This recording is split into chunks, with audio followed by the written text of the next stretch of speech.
Hello, જય શ્રી કૃષ્ણ. કેમ છો?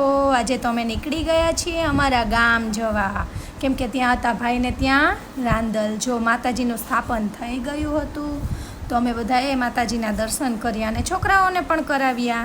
અમારે દીકરો આવે ને એટલે રાંદલ તેડવાના જ હોય. પછી દર્શન કર્યા બાદ જો ગોયણી કરી હોય ને એને પગ ધોવાનું ચાલુ કરી દીધું. અમારે તો સૌભાગ્યવતી બહેનોને ગોયણી કરવાની હોય એટલે બધી બહેનોના પગ ધોયા અને કંકુ ચાંદલા કર્યા. પછી અમે બધી દેરાણી જેઠાણી એકબીજાના પગ ધોયા અને પગ ધોવાઈ ગયા પછી માતાજીનો સવારે ઘોડો ખૂંદવાનો હોય છે, જેમાં અમે બધાએ ઘોડો ખૂંદ્યો. પછી સ્ટાર્ટ થઈ ગયું જમવાનું. તો બધી ગોયણીઓને ખીર રોટલીનો પ્રસાદ આપ્યો અને બધી ગોયણીઓની ખીર રોટલીનો પ્રસાદ અમારે થોડો થોડો ભાગ કાઢવાનો હોય.